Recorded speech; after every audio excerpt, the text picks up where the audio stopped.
পুজো মানেই খিচুড়ি আর তার সাথে লাবড়া, আর আমাদের বাঙালিদের পুজোর ভোগের খিচুড়ির কোনো তুলনা হয় না। এই ভিডিওতে বলজিৎ শুভ লাভের আলট্রা প্রিমিয়াম গোবিন্দভোগ চাল ব্যবহার করা হয়েছে। চালটা একবার ভালো করে ধুয়ে জল ঝরিয়ে রাখতে হবে। এই খিচুড়িতে চাল আর মুগের ডালের মাপটাও এক হবে। মুগ ডালটা যেটা আছে সেটা যে কোনো একটা কড়াই গরম করে একটু ভেজে নিতে হবে। একটু লাল লাল হয়ে গেলে তারপরে মুগ ডালটাকে নাবিয়ে নেবেন, আর ঠান্ডা হয়ে গেলে মুগ ডালটাকে ধুয়ে দেবেন। এরপর খানিকটা সর্ষের তেল আর একটু ঘি দিয়ে গরম করে সেটাতে বড় বড় টুকরো করা ফুলকপি ভেজে তুলে রাখতে হবে। তারপরে একটু আলু বড় বড় করে টুকরো করে কাটা, সেটাও ভেজে তুলে রাখতে হবে।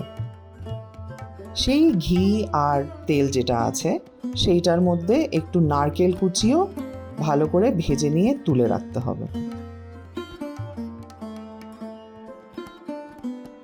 এবার বেশি করে ঘি গরম করে সেইটাতে তেজপাতা, শুকনো লঙ্কা আর গোটা জিরে দিতে হবে। হালকা একটু গোটা জিরের গন্ধ এসে গেলে এইটাতে এবার খানিকটা একটু বেশি করে আদা দিতে হবে, আর তারপরে জল ঝরিয়ে রাখা ডালটা আর চালটা দুটোই দিয়ে ঘিয়ের সাথে নাড়াচাড়া করে ভেজে নিতে হবে।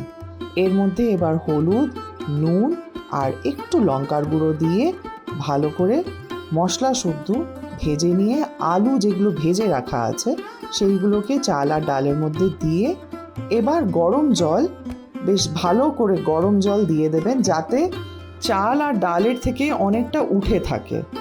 আর একবার ভালো করে ফুটে গেলে আঁচটাকে কম করে ঢাকা দিয়ে রান্না করবেন।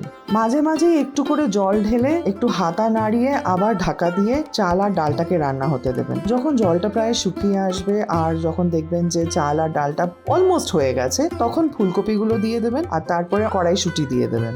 আর আরও খানিকটা জল দিয়ে ওটাকে একটু হাতা দিয়ে ভালো করে নাড়াবেন। নারকেল যেটা ভেজে রাখা ছিল সেটাও দিয়ে দেবেন। আর যখন একদম পারফেক্ট হয়ে যাবে তখন গরম মশলা আর ঘি দিয়ে বেশ ভালো পরিমাণ মতো চিনি দিতে হবে। চিনি কিন্তু ঠিক মতো না পড়লে খিচুড়ির স্বাদ হয় না। এটাতে একটু কাঁচা লঙ্কা চিড়ে দিয়ে দেবেন আর একটু ঢাকা দিয়ে রাখবেন যাতে গন্ধটা খুব সুন্দর খিচুড়িতে এসে যায়। খিচুড়িটার কনসিস্টেন্সিটাই খালি খেয়াল রাখবেন, জলটা পরিমাণ মতো দিলে আর আঁচটাকে কম রাখলে একটু ধৈর্য দিয়ে খিচুড়ি কিন্তু খুব সুন্দর হয়। আশা করি আপনাদের এই খিচুড়ির রেসিপিটা খুব ভালো লাগলো। একটু ধৈর্য লাগে, একটু সময় লাগে, কিন্তু একবার বানিয়ে দেখবেন ভীষণ ভালো হয় খেতে।